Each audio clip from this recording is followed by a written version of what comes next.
to the Coast Distinct Podcast. Your boy DJ KO. I'm glad you guys tuned back into the show. It's another great show, another great day, another hot day here in the city of Houston. Before we get started, I'd like to give a shout out to my corporate sponsor, 605 Infused Beverages. Thank you guys for your sponsorship. I appreciate it. Also, I'd like to give a big shout out to my partner, Red Coral Universe. Shout out to you guys. We're going to make this thing stream. We're going to go universal international with this thing. As you guys can see, we have a face here in the Houston area that you guys see not all the time, but lately, right? You see this sister, she's out campaigning, she's out doing her thing, and I wanted her to come on the show because she has some great news that she wanted to share with the city of Houston. I'd like everybody to welcome to the show Miss Melanie Miles.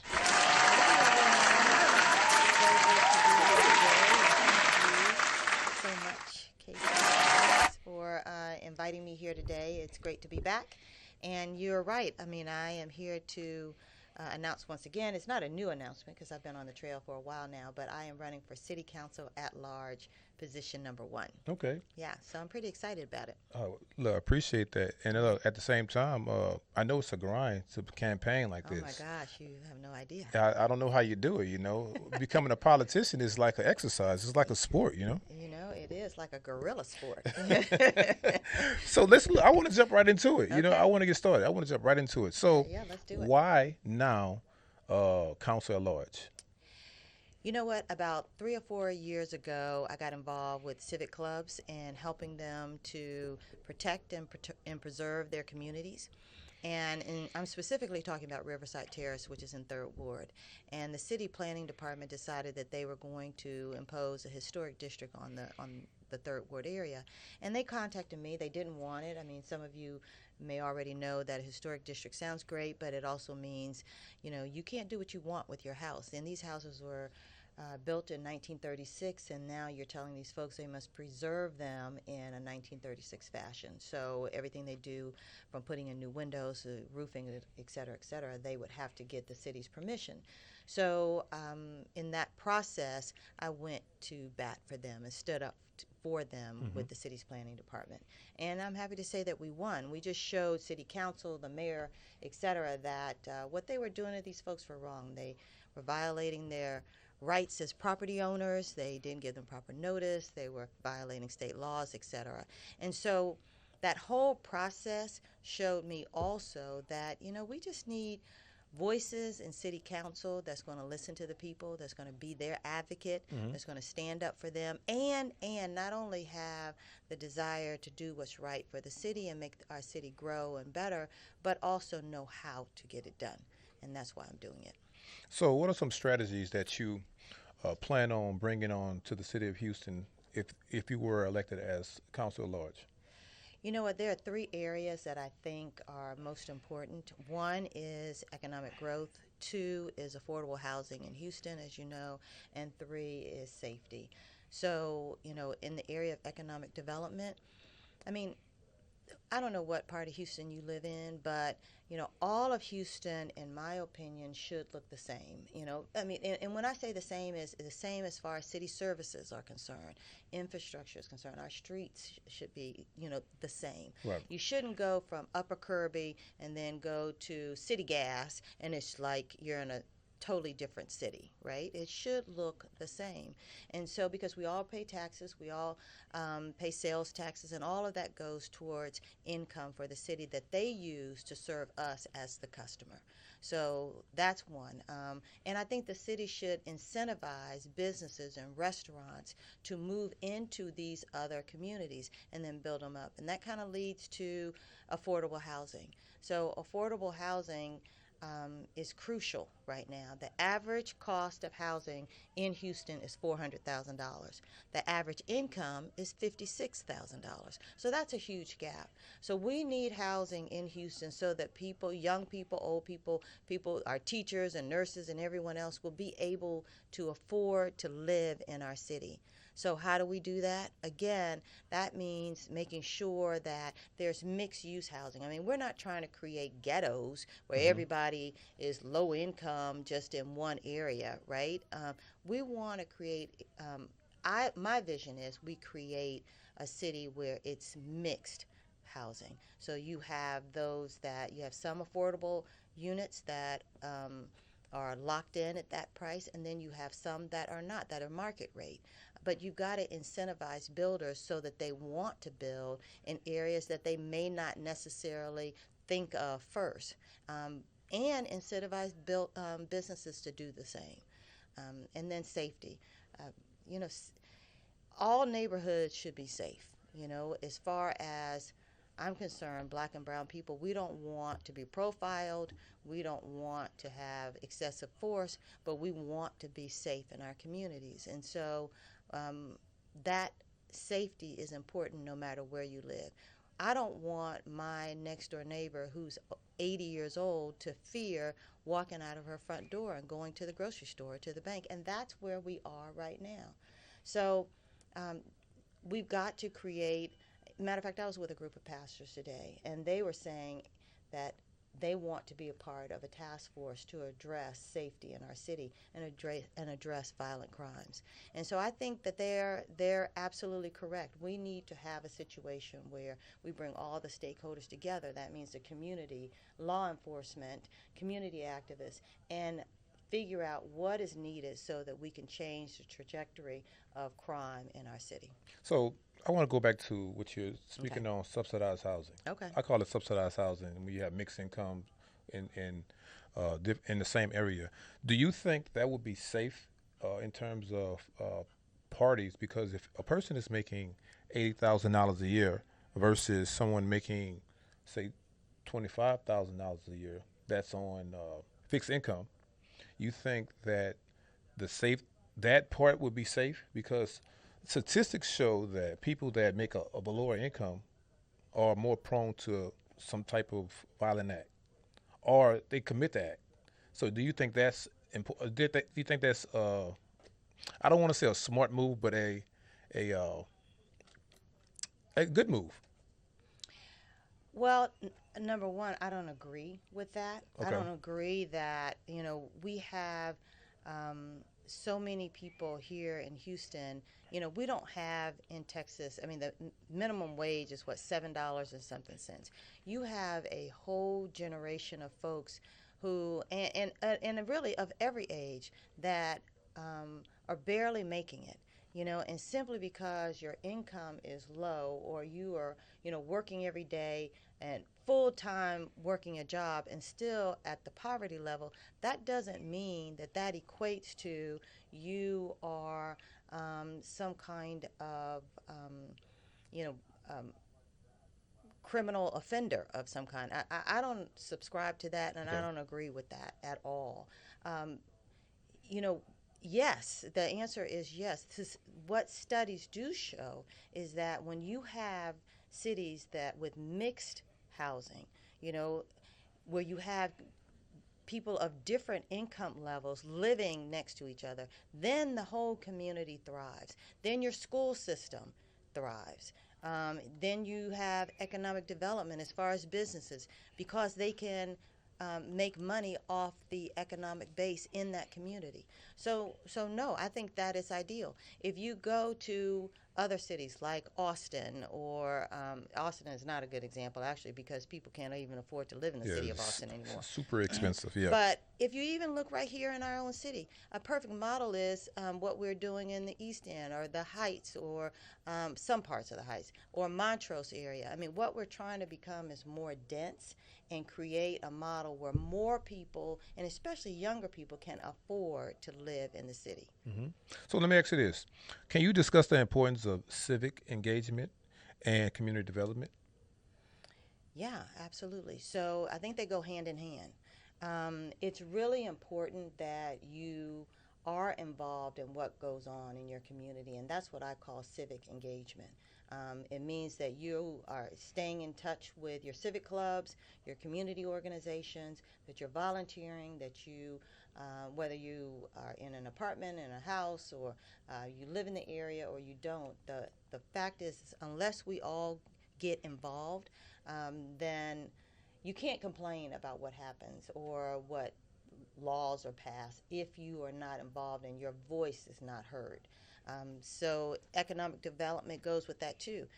if you don't speak up and if you don't get involved in the process, and sometimes getting involved is simply voting, Mm-hmm. and being aware of who's on the ballot and who's not, and doing just a little bit of research like we're doing right now, then you can't complain about what they put in your neighborhood.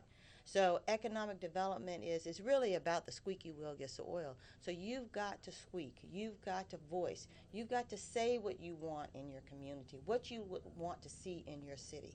That's extremely important. And you need to pick people to elected office that will carry your voice into City Hall and speak on your behalf. So that whole saying, speak truth to power, that's what we're talking about here when we say civic engagement as well. Okay, speaking of that, Hmm. and Houston is a very diverse city. Like, Number one. right, Hmm. it's so diverse, and it comes with this unique challenges. Right. What are some challenges that you think that from day one that needs to be taken care of once you get into office? There's so many. Gosh, I mean, I just kind of outline what I think or I'm very passionate about. Housing is a huge issue for me, and economic development Mm-hmm. is. I'm originally grew up in Third Ward, and then my mother, who was a nurse's aide at first, and then she went on to nursing school at night while working a job, and she's an example of one of those people making low income money and just working two jobs and going to school at night, taking care of two daughters. My father was killed in an automobile accident by a drunk driver, and so just trying their best to make it and depending on neighbors and a sense of community in order to make it through every day. And from there, she saved and ended up marrying my stepdad, and they moved over to a different community. But I'm just saying that that sense of housing and economic development, there are people going through that every single day, Mm-hmm. that grind. And so, you know, they are investing in our city. And we as consumers, we as taxpayers, have the right to have equal services. We have the right to have affordable housing and not have to move out of the city in order to go to good schools and have a safe place to live. So those are my main concerns. My main concerns are those basic things, and those are the challenges, those basic services that every citizen in Houston is entitled to. So So, that's where I want to work first. okay, I feel the passion. I like it. I Okay. like it. So let me ask you this: running for office is like one of those significant decisions, Yeah. right? Even though I know prior you was over the pack of the Yeah. women Right. here in Houston, Right. and you was very successful doing that Uh huh. as an attorney. Hmm. What inspired you to do this? What inspired me to do this is exactly what we're talking about right now. You have this podcast because you want your audience to be informed about all different kinds of issues. I'm running for office because I want to represent the people of Houston, the people that do not have a voice in City Hall, that don't even know how to get things done. I mean, that's what I did for the community in Third Ward. They didn't know how to stop this big, you know, uh, City Hall bulldozer from coming into their neighborhood and telling them what they were going to do or not do with their property. I think that's wrong, and when I see something like that, it makes the hair on the back of my neck stand up. When someone tells you that this is happening to you, whether you like it or not, how would you feel about that?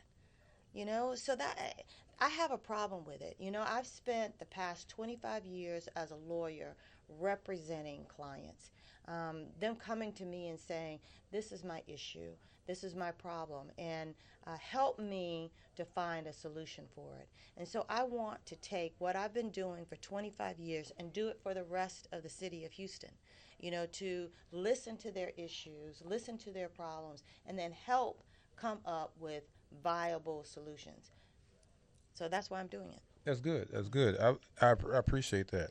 And this is one of my last questions Okay. before we get into the campaign information. Being a woman of color, Uh huh. right, in the city of Houston, are there any challenges of respect?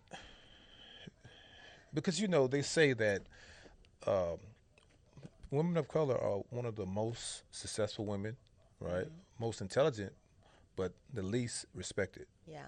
So, being a woman of color, do you think that you running for this position will be respected? You know what?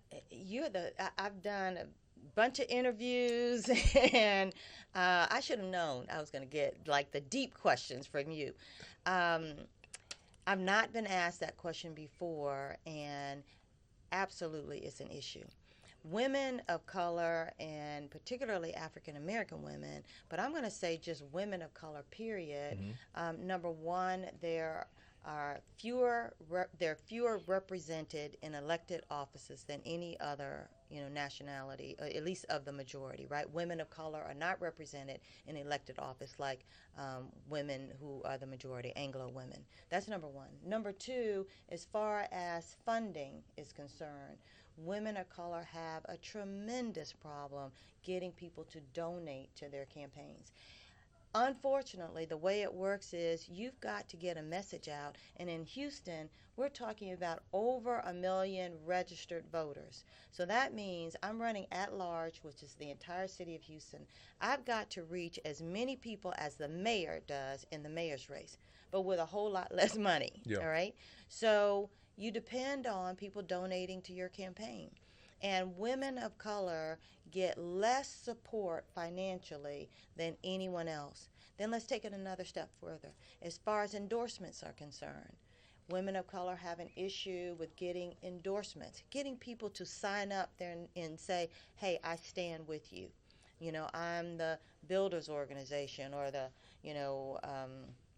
I don't know, podcast, community, or Hmm. whatever it is. They have a problem getting people to believe in them and that they support them. And you're right. The next part of that is that whole stigma with black women of that angry black woman, with an attitude and that kind of thing. I mean, we've got to get past all of these isms, and really see people for who and what value they actually do bring to the table. I'm not saying that every woman of color is qualified. I'm not saying that every woman who is not of color, meaning any Anglo woman, is qualified either.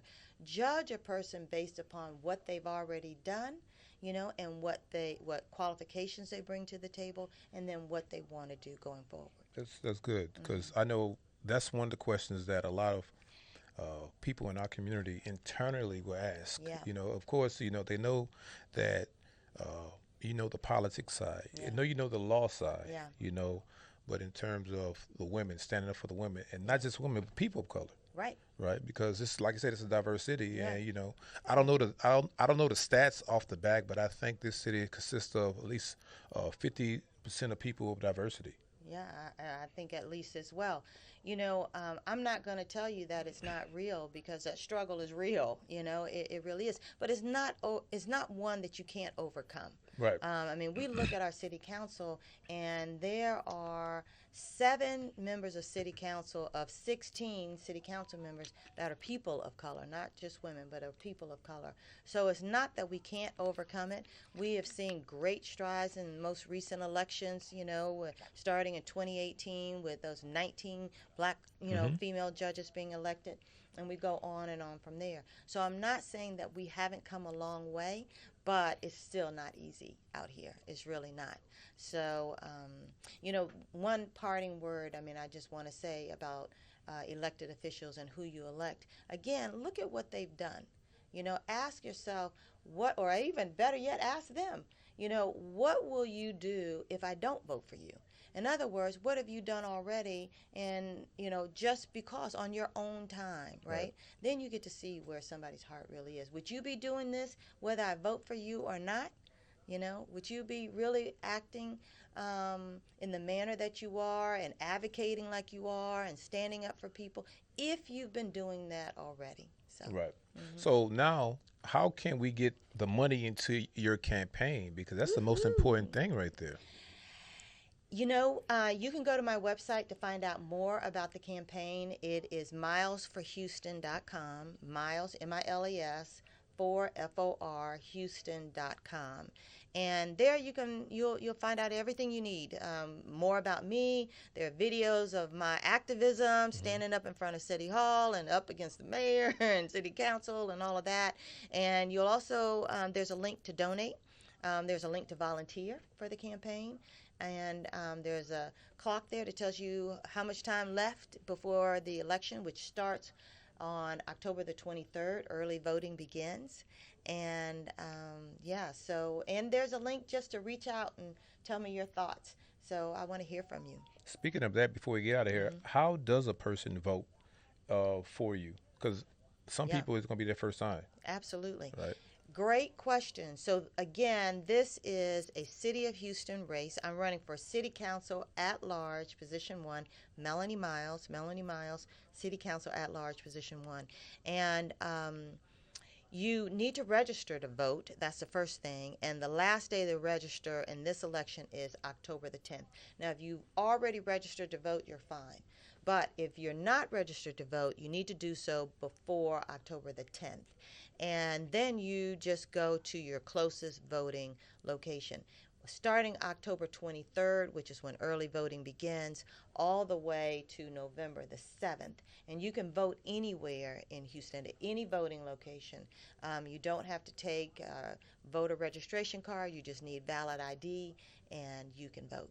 There you go, guys. You heard it. You heard it Hmm. right there Yeah. from Melanie. Hmm. Look, I'll be out there to vote, of course, you guys. But even though I'm not a resident of Houston, Oh. I stay out and out. I stay out, out, out, out. But of course, I'm donating to the campaign. I got to do Yep. that because I do support your campaign. Thank you. Uh, guys, I need you guys to go out there and also vote for Melanie Miles. So we gotta get out of here, Melanie, because I know Okay. we got some bills to pay and you got some I meetings to know. attend. You got campaign. You on the campaign trail, so you're very I know. busy. Thank you so much for Thank you. bringing me on. I Yes. mean, you're always great.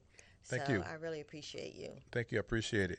Guys, look, you already know what it is. This is Coast to Distinct. This is DJ KO. Before we get out of here, Melanie, one more time, your campaign information. Milesforhouston.com.